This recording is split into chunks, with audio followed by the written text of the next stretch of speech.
Federal dollars that were pumped into budgets over the last few years for COVID will soon run dry.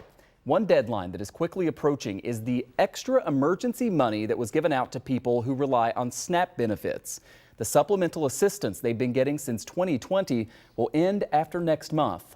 At the start of COVID, Congress approved this emergency funding to bump up benefits. Individuals and families got about 95 extra bucks a month in benefits per household. That was on top of their normal monthly SNAP benefits. But the government funding bill that passed in Congress last month and was signed into law by President Joe Biden ended that additional SNAP money. It's effective beginning March 1st. We've heard concerns from a lot of Western New Yorkers, especially low-income seniors who are on fixed incomes. Today, on his way to Washington, we asked local Congressman Nick Langworthy about the cut because he was just appointed to the Agriculture Committee that will oversee this program. It is something that I am gravely concerned about, the impact on seniors and people that have grown accustomed, to these programs. But again, the government has also spent $5 trillion in the last 2 years, and we cannot be all things to all people at all times. But we have to get the help to the people that need it the most. And our seniors, especially in an aging area like Western New York, is something that is absolutely on the top of my mind. So joining us live right now to discuss is Catherine Schick. She is the Public Relations Manager at Feedmore Western New York. Catherine, it's great to have you here in studio. We really have recently heard from a lot of people who are worried about this because come March 1st, those extra SNAP benefits are going to go away. It'll go back to pre-pandemic levels. And I think what's significant to so many people is that groceries are still so expensive, way more expensive than before the pandemic. So before we get into the direct impact on Feedmore, can you tell us what you anticipate this is going to mean for families, especially those low-income seniors? Well, absolutely. I mean, this will be a drastic change for so many of our households, these low-income families who are relying on SNAP to make ends meet and manage their grocery store budgets. We know on average that the average SNAP household will lose about $82 a month when these emergency allotments end at the end of February. And for seniors, as you mentioned, people who are living in small households who are receiving the minimum benefit for regular monthly allotments for SNAP, they can stand to lose as many as $250 a month. So again, this is going to be sticker shock for a lot of families in our community. I know this doesn't directly impact, Feedmore's budget, but I imagine that you're anticipating a lot of families as they're, crunching their numbers and trying to pay for their groceries are probably going to need the services from Feedmore. How do you prepare for something like that? Well, you said it exactly right. SNAP really is the first line of defense against hunger, and for every meal that a charitable organization like Feedmore Western New York can provide, SNAP actually provides 9. So whenever there is cuts to SNAP, we see these increases on our charitable food sector, including at Feedmore Western New York and our partner food pantries. So we are gearing up. We hope to have those donations continue to come in to support these families, and we know that there are a lot of people that are going to be turning to Feedmore and our partner food pantries and soup kitchens for additional support.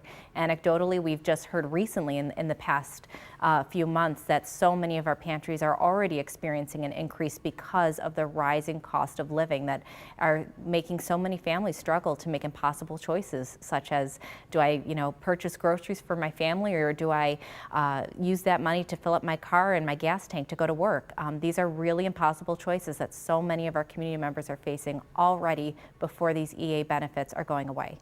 Yeah, I'm sure there are a lot of people watching right now who think so much of what changed due to the pandemic. We got $1,200 checks and we did all of these things, and that has ended. And this was a pandemic era program. And so they say, well, obviously this should end. I think what people don't recognize, or maybe this is the flip side of that, is that grocery prices are still so high, and they have come down a little bit.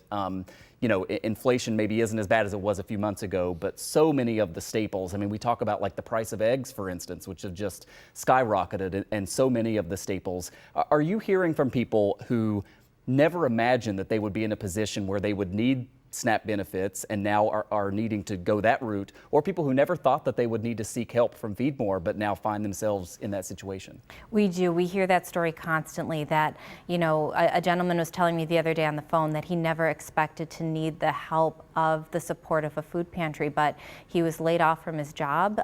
He had a medical condition that left him with living with a disability, and turning to food assistance programs became his resource to help make ends meet for him and his wife. These are stories we hear time and time again, and we know that with the end of these additional emergency allotments, we will see an increase at our partner food pantries and the rest of our feeding programs at Feedmore Western New York.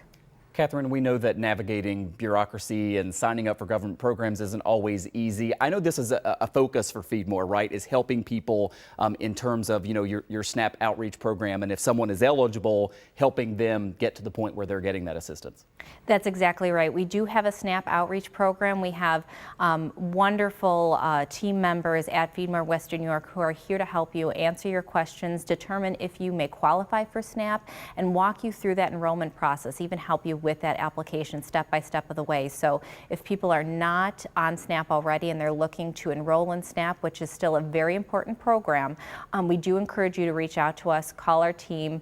We can be reached at 716-822-2002. We're here to answer your questions. We're also here to help if you are in need of food assistance, and especially, if your SNAP additional supplemental benefits are ending, you're going to see less monthly SNAP benefits, and you need the help of the charitable food sector. Again, call us at 716-822-2002 or visit our website at feedmorewny.org. And that phone number is at the bottom of the screen right now. In the 30 seconds or so that we have left, I imagine now is also a good time to ask people who are able and who would like to donate. I mean, I imagine if you're going to see this big increase or projected increase in people needing assistance, you also would like to see that matched with giving.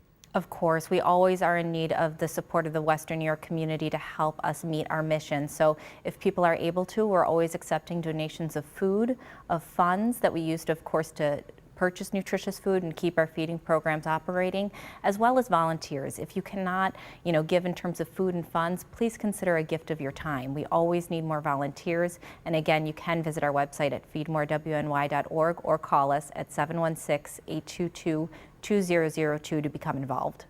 Catherine Schick is Public Relations Manager at Feedmore Western New York. Again, so many questions about this, especially over the past couple of weeks. So thanks for helping us understand what the impact will be. Thanks for having me. You bet.